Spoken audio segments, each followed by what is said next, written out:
بسم اللہ الرحمن الرحیم۔ شروع اللہ کے پاک نام سے جو بڑا مہربان نہایت رحم والا ہے۔ دوستو، آپ اس وقت موجود ہیں اردو میریکلز پر۔ دوستو، آج جو سچا واقعہ ہم آپ کے لیے لے کر آئے ہیں، اس کو سن کر آپ حیران و پریشان ہو جائیں گے۔ کیا دنیا میں ایسے بھی لوگ ہوتے ہیں؟ یہ واقعہ بھارت میں پیش آیا۔ بھارت کے ایک گاؤں کا یہ واقعہ ہے، ایک ہندو آدمی کا۔ تو چلے واقعہ سنتے ہیں اسی کی زبانی۔ میرا نام لکشمن ہے۔ میں نورپور گاؤں کا رہنے والا ایک ہندو نوجوان تھا۔ یہاں پر اکثریت مسلمانوں کی تھی۔ میں واحد ہندو تھا اس گاؤں میں۔ میرا باپ انہی مسلمان چودھریوں کی خدمت کرتے کرتے دنیا سے چلا گیا۔ افسوس کی بات یہ تھی کہ بچپن سے دیکھتا آ رہا تھا کہ میرے باپ کو حقارت کی نظر سے سب دیکھتے ہیں، صرف اس لیے کہ وہ ہندو ہے۔ میرے باپ کی بات بات پر تذلیل کی جاتی تھی۔ حویلی میں ان کی حیثیت کسی کتے کے جیسی ہی تھی، اور میں سمجھتا تھا کہ یہ سب صرف اس لیے تھا کہ میرا باپ ایک ہندو تھا اور باقی سب مسلمان۔ اپنے باپ کے ساتھ اپنے مسلمان مالکوں کا اس طرح کا رویہ دیکھ کر مجھے مسلمانوں سے نفرت ہو گئی تھی بچپن سے ہی۔ میں اپنے باپ کے سائے میں پلا بڑھا تھا اسی حویلی میں۔ یہ سلوک صرف میرے باپ کے ساتھ ہی نہیں ہوتا تھا، بلکہ میرے ساتھ بھی ہونے لگا تھا۔ آہستہ آہستہ میں شعور کی منزلیں طے کرتا تو مجھے احساس ہوا کہ ان مسلمانوں کو ہم سے کتنی نفرت ہے، صرف اس لیے کہ ہم ان کے ہم مذہب نہیں ہیں۔ جب میں 20 سال کا ہوا تو میرا باپ مر گیا۔ میں نے چودھریوں سے کہا کہ میرے باپ کے انتم سنسکار یعنی کہ آخری رسومات کے پیسے دے دو۔ ساری زندگی اس نے تم لوگوں کی خدمت کی، لیکن میرے باپ کی آخری رسومات بھی ان لوگوں سے ادا نہ ہو سکی۔ چودھری کا کہنا تھا کہ لکڑیاں بہت مہنگی ہیں، ہم تمہارے باپ کو دفنا دیتے ہیں۔ میں نے کہا ہرگز نہیں، میں ایسا بالکل بھی نہیں ہونے دوں گا۔ کاش کہ میرے پاس کوئی چیز ہوتی جسے میں بیچ کر اپنے باپ کے انتم سنسکار کا بندوبست کرتا۔ میں اپنے باپ کی لاش کو چھوڑ کر پیسے تلاش کرنے لگ گیا، لیکن واپس آیا تو مجھے میرے باپ کی لاش نہ ملی۔ میں نے اپنے مسلمان مالکوں سے سوال کیا تو انہوں نے کہا کہ اسے دفنایا گیا ہے۔ یہ سن کر میں غصے سے پاگل ہو گیا۔ یہ میرے مذہب کا حصہ نہیں تھا، اور تو کسی چیز پر تو ہمارا حق نہیں تھا، لیکن جس طرح سے ہماری آخری رسومات ادا کی جاتی ہیں، کم از کم وہ چیز تو میرے باپ کو مل جاتی۔ میرا دل بہت برا ہو گیا تھا۔ میں نے ان لوگوں سے پوچھا کہ تم لوگوں نے کہاں میرے باپ کو دفن کیا ہے، مجھے بتاؤ، لیکن کسی نے مجھے نہیں بتایا۔ میری نظر میں مسلمان ظالم اور جابر تھے، ان کے دل پتھر جیسے تھے، لیکن ان کی اس رویے کے بعد میرا دل مجھے ان سے بھی زیادہ پتھر لگنے لگا تھا۔ میں نے اپنے باپ کی قبر بہت تلاش کی کہ اسے کہاں دفنایا گیا، لیکن مجھے کچھ معلوم نہ ہو سکا۔ اس سارے واقعے نے مجھے پاگل بنا کر رکھ دیا تھا۔ میں باغی ہو چکا تھا۔ میں نے سوچا کہ ان لوگوں نے میرے باپ کی لاش کی بے حرمتی کی ہے، اب میں بھی ان کی قبروں کی بے حرمتی کروں گا۔ میرے اندر ایک نفسیاتی جنگ چھڑ گئی تھی۔ میں کدال لے کر آدھی رات کو قبرستان میں چلا آیا۔ مجھے میرے باپ کی قبر تو نہ مل سکی، شاید اس کی کوئی قبر ہی نہیں تھی۔ ایسے ہی اسے گڑھا کھود کر اس پر مٹی ڈال دی تھی چودھریوں نے۔ میں تو ٹھہرا ایک کمی کمین ہندو، ان پارساؤں کا مقابلہ نہیں کر سکتا تھا، لیکن میں چپ بھی نہیں بیٹھ سکتا تھا۔ یہ لوگ مجھے جتنا کمزور سمجھ رہے تھے میں اتنا تھا نہیں۔ ایک کمزور جب باغی ہو جاتا ہے تو ہزاروں طاقتور لوگوں پر بھاری ہو جاتا ہے۔ میں سوچ ہی رہا تھا کہ ان کافروں کے ساتھ کیا کروں کہ اچانک ایک میت لائی گئی، جو کہ شاید ایک جوان لڑکی کی تھی۔ میں درخت کی اوٹ کے پیچھے چھپ گیا اور سارا منظر دیکھتا رہا، یہاں تک کہ اس لڑکی کو دفن کر دیا گیا۔ پھر وہ سب وہاں سے چلے گئے تو میں جلدی سے اس لڑکی کی قبر کی طرف آیا۔ میں نے فوراً کدال اٹھایا اور اس کی قبر کھودنا شروع کی۔ میرا ذہن تیزی سے کام کر رہا تھا۔ میں سمجھ گیا تھا کہ مجھے کیا کرنا ہے۔ میں نے قبر کھود کر اس لڑکی کی لاش کو باہر نکالا۔ ایسا کرتے ہوئے مجھے بالکل بھی خوف محسوس نہیں ہو رہا تھا۔ اس بیٹے کے دل پر کیا گزری ہوگی جس کی باپ کی لاش کے ساتھ اتنا سب کچھ ہو گیا ہو، تو پھر اسے کسی قسم کا خوف نہیں ہو سکتا تھا، اور مجھے بھی کوئی خوف نہیں تھا۔ میں بالکل بے خوف ہو کر یہ کام کر رہا تھا۔ رات کا اندھیرا پھیلتا جا رہا تھا۔ مسلمان اکثر صبح کا انتظار کرتے ہیں لاشوں کی تدفین کے لیے، لیکن یہ نہ جانے کیسی لاوارث لڑکی تھی جسے رات کو ہی دفن کر دیا گیا۔ میں نے لڑکی کو دیکھا تو بہت ہی خوبصورت لڑکی تھی، لیکن میری حیرت کی انتہا نہ رہی جب میں نے اس کے گلے میں پھانسی کا نشان دیکھا۔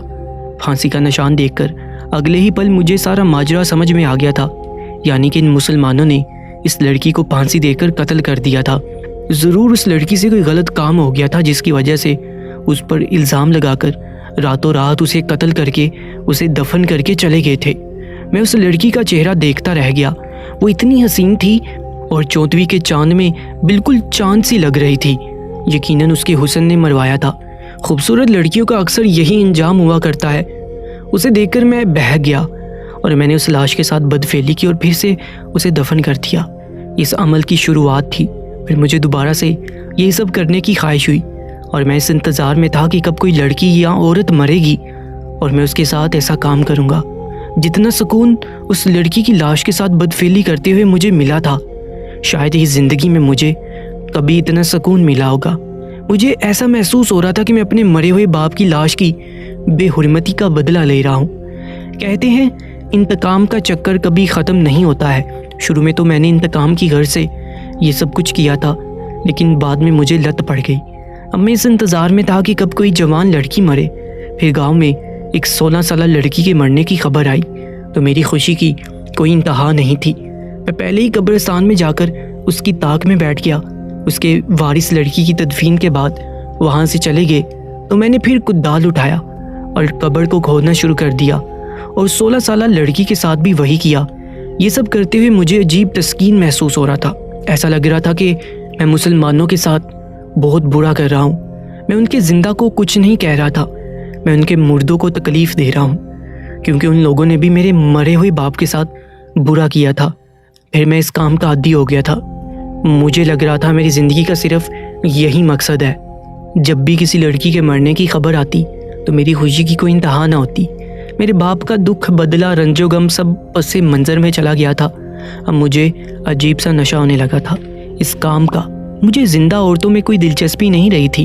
میں جب بھی کوئی خوبصورت زندہ لڑکی دیکھتا تو میرے دل میں یہ خواہش ہوتی کہ کاش یہ جلدی مر جائے۔ کبھی کبھی تو میرا دل کرتا کہ میں ان لڑکیوں کو خود قتل کر دوں۔ ہاں، میں نفسیاتی ہوتا جا رہا تھا، بلکہ ہو چکا تھا، اور میں آج جو کچھ بھی تھا مسلمانوں کی وجہ سے تھا۔ مجھے مسلمانوں سے نفرت تھی، لیکن ان کی عورتوں کی خواہش تھی، وہ بھی مردہ عورتوں کی۔ پھر میں نے ایک کام کیا، میں اپنا گاؤں چھوڑ کر دور کہیں آ گیا اور خود کو مسلمان ظاہر کیا۔ سب سے یہ کہا کہ میں گورکن ہوں۔ یوں گورکن کا کام شروع کر دیا اور اب میرے لیے بہت آسانی ہو گئی تھی۔ میں مختلف علاقوں کی تلاش میں رہتا جہاں مسلمان اکثریت میں رہتے تھے، اور اس مقصد میں کامیابی کے لیے میں نے کافی قرآنی آیات یاد کر رکھی تھی تاکہ کوئی مجھ سے پوچھے تو میں انہیں جواب دے سکوں۔ یہ سلسلہ چل نکلا اور میری روح کو تسکین ملتی رہی۔ مسلمانوں کی عورتوں کی لاشوں کی تذلیل کر کے میں اپنی پرانی قبروں کو نہیں کھودتا تھا، کیونکہ ایک بار میں نے ایک عورت کی پرانی قبر کھودی تو وہاں پر مجھے ہڈیوں کے سوا کچھ نہ ملا۔ میرا دل بہت خراب ہو گیا تھا اس عورت کی قبر کو دیکھ کر۔ میں نے اس پر مٹی ڈال دی دوبارہ سے۔ میں ایک ہندو ہو کر سارا دن قبرستان میں بیٹھا رہتا تھا۔ میں اپنے کفر کا پکا تھا۔ میں نے قبرستان میں ہی اپنے رہنے کا انتظام کر دیا تھا۔ ایسے ہی شام کو مجھے ایک قبر کھودنے کا حکم ملا۔ مجھے معلوم ہوا کہ ایک جوان عورت کی موت ہو گئی ہے، تو مجھے ویسے ہی خوشی ہوئی تھی جیسی کہ یہ خبر سن کر ہوتی تھی۔ میں نے فوراً قبر کو کھودنا شروع کر دیا۔ میں بہت پرجوش تھا کہ آج کی رات بہت اچھی گزرنے والی تھی۔ ابھی شام کا پہر تھا اور مجھے بے صبری سے رات کا انتظار تھا۔ مغرب سے پہلے ہی اس عورت کو دفن کر دیا گیا۔ میں نے ابھی اس کا چہرہ نہیں دیکھا تھا کہ مسلمان لوگ اپنی مردہ عورتوں کا چہرہ کسی کو نہیں دکھاتے ہیں۔ اس کے وارثوں کے رکنے تک میں نے انتظار کیا۔ جیسے ہی اس کے وارث چلے گئے تو میں نے پھر سے قبر کو کھودنا شروع کر دیا کہ میں جانتا تھا کہ مسلمان لاش کو دفن کرنے کے بعد وہاں سے چلے جاتے ہیں اور پھر واپس نہیں آتے یہاں تک کہ فجر کی اذان ہو جائے۔ میں نے دوبارہ سے قبر کو کھودنا شروع کیا۔ میں بہت پرجوش تھا، لیکن جیسے ہی میں نے قبر کو کھولا تو میرے پیروں تلے سے زمین سرک گئی تھی اور میرے سر پر آسمان گرا تھا۔ ابھی میں نے پوری طرح سے قبر کو کھولا بھی نہیں تھا کہ قبر کے اندر سے مجھے اس عورت کے چیخنے کی آوازیں سنائی دیں۔ زندگی میں یہ پہلا موقع تھا کہ کوئی قبر کھودتے ہوئے مجھے خوف محسوس ہوا تھا، اور وجہ تھی اس عورت کی چیخیں۔ میں سمجھ گیا تھا کہ مسلمان پر عذاب نازل ہو رہا ہے، اس لیے وہ چیخ رہی ہے۔ میرے ہاتھ پاؤں کانپنے لگے تھے۔ مجھ میں مزید ہمت نہیں تھی کھولنے کی۔ مجھے ڈر لگنے لگا تھا کہ نہ جانے اندر کیا ہو رہا ہوگا۔ اس کے ساتھ جو بھی تھا، ہوا کا ذریعہ اس عورت کے لیے کھل گیا تھا، لیکن میں وہیں پر رک گیا۔ دوبارہ سے مٹی ڈالنے لگا۔ خوف مجھ پر طاری ہو چکا تھا۔ اس نے شاید مجھے دیکھ لیا تھا اور وہ چیخ چیخ کر کہہ رہی تھی کہ میں زندہ ہوں، مجھے باہر نکالو۔ اس کی آواز سن کر میں حیرت زدہ ہو کر رہ گیا تھا، یعنی کہ اس پر کوئی عذاب نازل نہیں ہو رہا تھا، بلکہ وہ تو زندہ تھی۔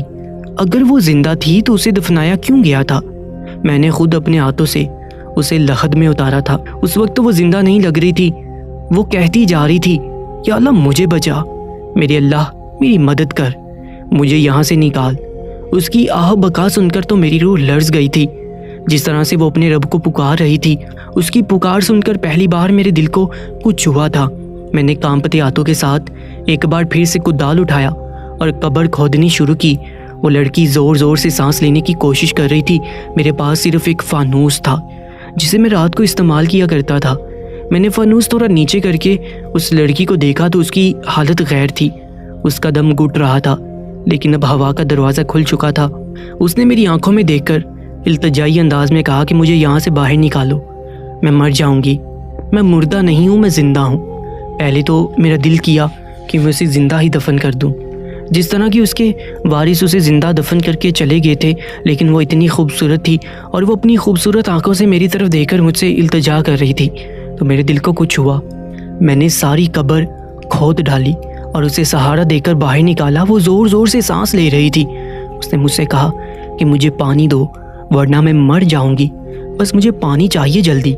میری رات قبرستان میں ہی گزرتی تھی، اس لیے میں پانی اپنے ساتھ رکھتا تھا۔ میں اس لڑکی کو وہاں پر لے آیا جہاں پر میری مخصوص جگہ تھی رہنے کے لیے۔ میں نے اسے وہاں بٹھایا، اسے پانی دیا۔ سفید کفن میں اس کا چاند سا چہرہ جگمگا رہا تھا۔ میرے پوچھنے پر اس نے بتایا کہ اسے بے ہوشی کی دوا دی گئی تھی۔ اس کے شوہر نے اسے طلاق دے دی، لیکن پھر بھی اس کا دل نہ بڑھا اور اسے زندہ دفن کرنے کے لیے یہ سب کیا کیونکہ وہ بانجھ تھی۔ میں نے کوئی گناہ نہیں کیا تھا، میں صوم و صلات کی پابند عورت تھی۔ جب مجھے دفن کیا جا رہا تھا تو میں پورے دل سے اللہ سے دعا کی تھی کہ اے میرے رب، مجھے اس قبر سے نکال، کوئی معجزہ کر دے۔ مجھے پیرالائز کیا گیا تھا، میرے ہاتھ پاؤں ہل نہیں رہے تھے، لیکن میرے کان سب کچھ سن رہے تھے۔ اس لڑکی کی بات سن کر تو پہلی بار میرے دل میں یہ خیال آیا تھا کہ اس کے اللہ نے کیسے اس کی مدد کی تھی۔ اس کی اللہ نے اس کی مدد ایک ہندو لڑکے کے ہاتھوں کی تھی۔ بس وہی ایک ایمان کا لمحہ تھا کہ میرا دل پگھل گیا۔ میں نے اس عورت سے کہا کہ مجھے کلمہ پڑھا دو، حالانکہ مجھے کلمہ پڑھنا آتا تھا۔ یہ سب کچھ میں نے مسلمانوں کو دھوکہ دینے کے لیے کیا تھا، لیکن آج میں دل سے پڑھنا چاہتا تھا اور کسی مسلمان کے ہاتھوں مسلمان ہونا چاہتا تھا۔ اس عورت نے مجھے کلمہ پڑھایا اور اس پہلی بار میں نے دل سے کلمہ پڑھا۔ آج وہی عورت میری بیوی ہے اور میں نے پورے دل کے ساتھ اسلام کے مذہب کو اپنا لیا تھا اور آج میں امام مسجد تھا۔ میں نے کفر کی حالت میں جو گناہ کیے تھے اس کی معافی میں اللہ سے مانگتا ہوں۔ سوچتا ہوں کہ میرے لیے معافی مانگنا کتنا آسان ہے، کیونکہ میں نے جو بھی کیا تھا کفر کی حالت میں کیا تھا۔